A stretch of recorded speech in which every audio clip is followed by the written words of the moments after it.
Во денешното издание на регионалните вести ќе гледате: 3 месеци не се исплатени хонорарите на членовите на избирачките одбори во општина Тетово за локалните избори.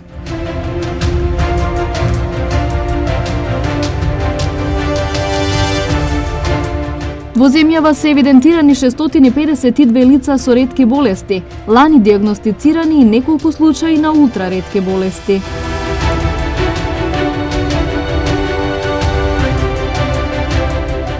Шеснаесет возачи се казнети затоа што не им дале предност на пешаците во сообраќајот.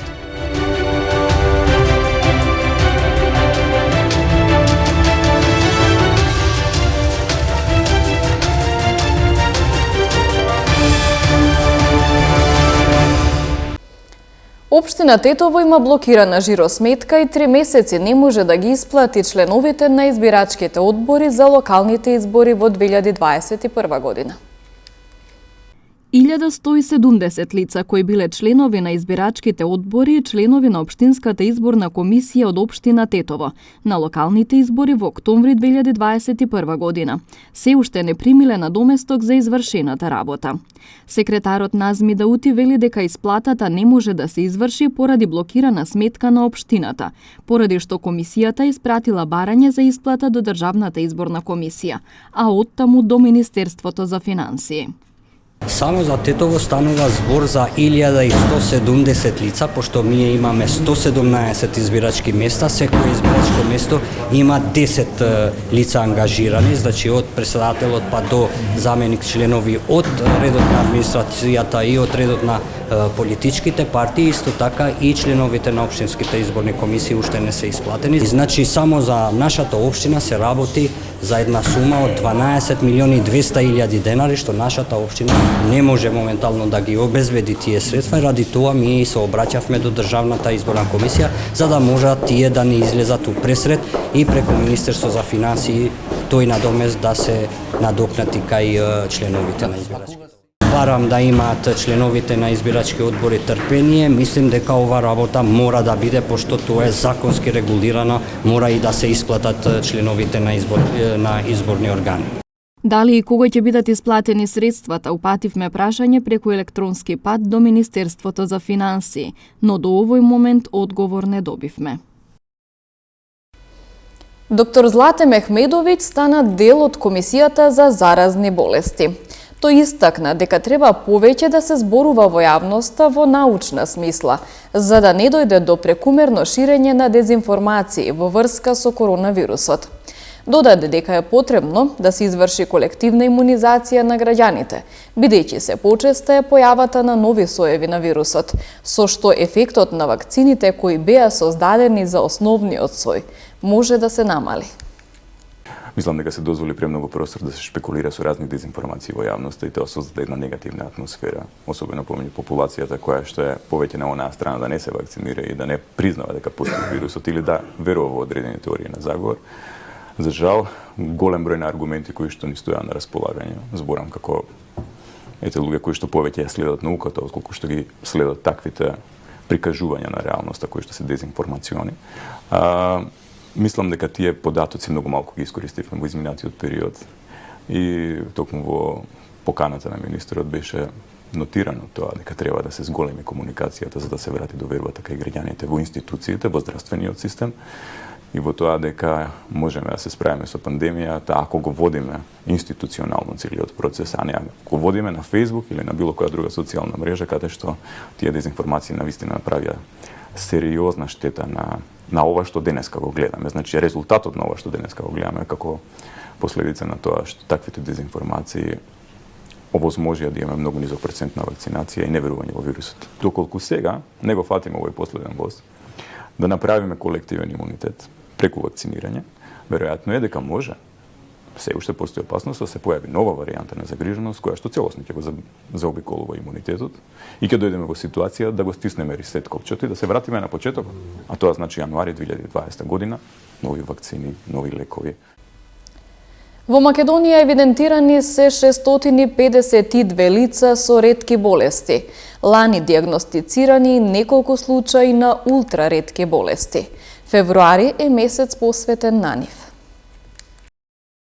Заклучно со декември 2021 година во земјава во регистерот на ретки болести се евидентирани вкупно 652 лица со околу 70 различни дијагнози, од кои за околу 225 лица се обезбедуваат лекови преку програмата за ретки болести. Истакна Гордана Лолеска, на чија иницијатива веќе 4-та година се реализира националната кампања "Ги запознаваме ретките болести". Постојат повеќе од 300 милиони пациенти, секој поддржан од своето семејство, пријатели и тим на негуватели. Сите заедно ја сочинуваат заедницата на ретки болести ширум светот. Над 8.000 ретки дијагнози. Колективно, тие се главните виновници за третата по големина земја во светот. Вистината е дека еден од 20.000 жители е заболен од некоја ретка болест. Потребно е општеството да разбере дека милиони луѓе кои живеат со ретка болест ширум светот се соочуваат со нееднаков пристап до дијагностика, третман и нега.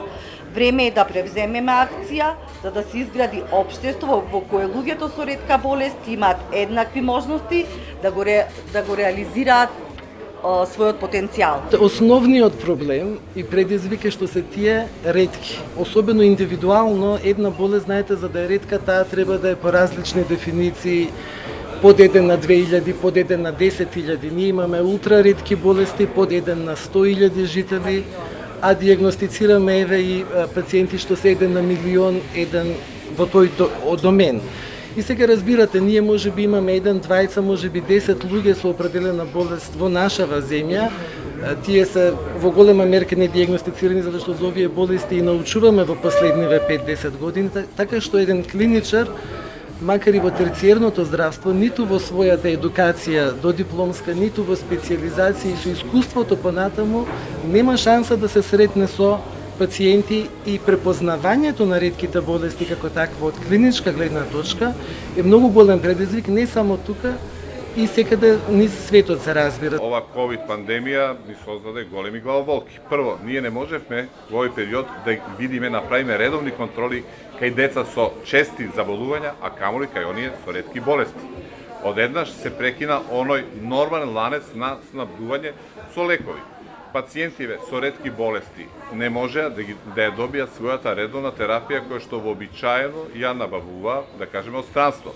Некои добиваат преку фонд, но во нефрологија имате лекови кои што родителите сепак сами ги набавуваат од странство. Националната кампања "Ги запознаваме ретките болести" ќе биде заокружена со промоција на 4-та поштенска марка со ретка дијагноза деца со ретки болести булозна епидермолиза, што е за прв пат во светски рамки. Премиерот Димитар Ковачевски денес најави дека до 2023 година се предвидува намалување на персоналниот данок во IT секторот од сегашните 10% на 0%, што ќе биде силен стимул за младите што повеќе да се насочат кон овој сектор, каде од ден на ден се потребни се повеќе работници. Владата секогаш ќе ја поддржува секоја индустрија, и особено IT индустријата, бидејќи IT индустријата е таа која што на вистина има голем раст, дојдена е веќе на ниво од 1 милијарда евра, 250 милиони евра е извозот кој што е направен минатата година по основ на оваа индустрија. Нашиот план е да ја заакнеме и да го забрзаме нејзиниот развој уште повеќе, и тоа преку намалување на даноците за вработените, преку намалување на даноците за преквалификација, односно за трошоци односно укинување на даноци за трошоци за преквалификација на вработените, како и намалување на даноците за обезбедување на лиценци, бидејќи тие представуваат основно средство на една ваква фирма. 16 возачи се казнети затоа што не им дале предност на пешаците во сообраќајот. Вчера од 9 до 14 часот полициски службеници на СВР Тетово спровеле акциска контрола, колку од возачите ги почитуваат обврските кон пешаците. Во контролата откриени и санкционирани се 16 возачи, од кои 10 во Тетово и 6 во Гостивар, кои не им дале првенство, односно предност на пешаците. 14 од возачите не ги пропуштиле пешаците на обележан пешачки премин, 8 во Тетово и 6 во Гостивар. На сите им се изготвени соодветни поднесоци и тие ќе се соочат со законски предвидените парични глоби. Во акциската контрола биле санкционирани и 9 други видови сообраќајни прекршоци, од кои 7 во Тетовско и 2 во Гостиварско. Во продолжение деталите од полицискиот билтен на секторот за внатрешни работи Тетово. Во текот на вчерашниот ден на 6 лица од Тетово и 1 лице од Гостивар изготвени им се соодветни поднесоци за неносење на заштита на лицето. Вчера исто така при контрола на 57 годишно лице од Тетовски Челопек било утврдено дека не го почитувало решението за изолација издадено од Државниот санитарен и здравствен инспекторат и не се наоѓало во неговиот дом, а поради што ќе му биде изготвен соодветен поднесок.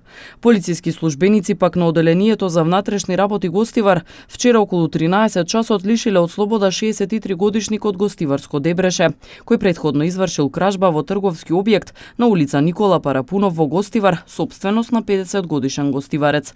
Украдените предмети му се одземени и вратени на собственикот, додека против 63 годишникот ќе следува поднесок.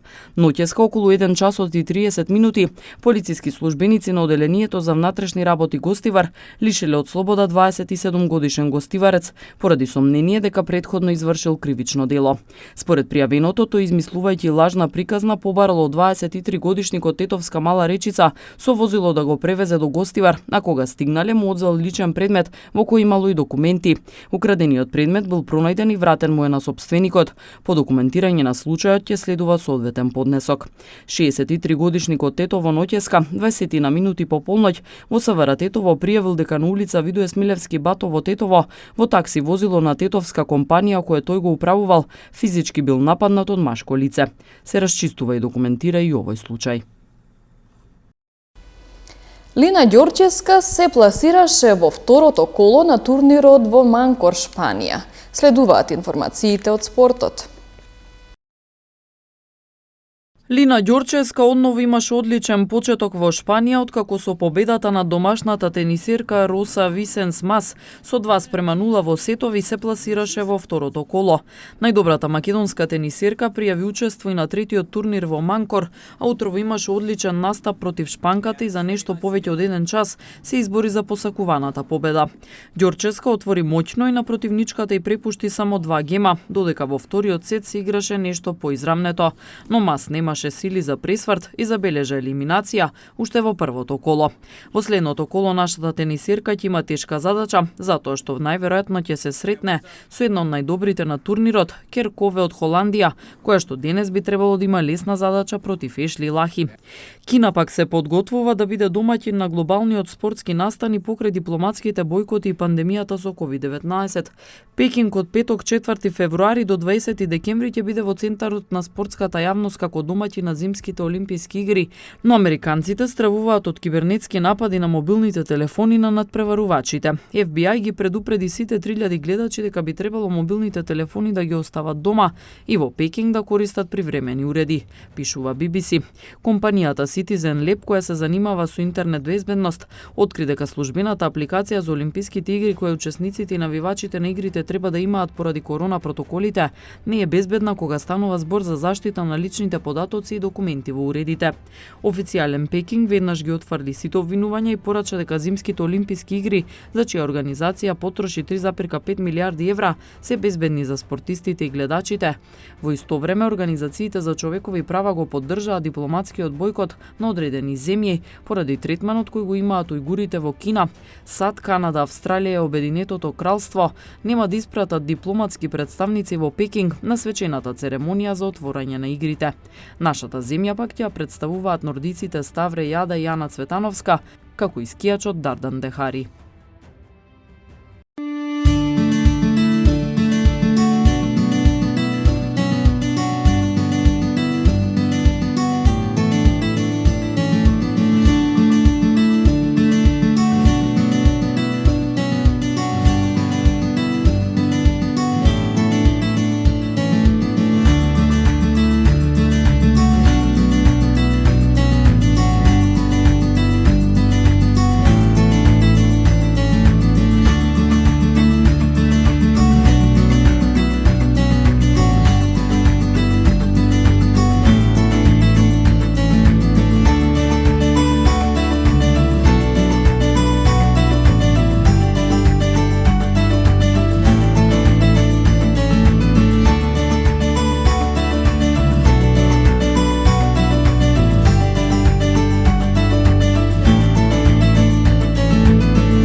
Овде ги завршуваме регионалните вести. Ви благодарам на вниманието со кое не следевте. Пријатно!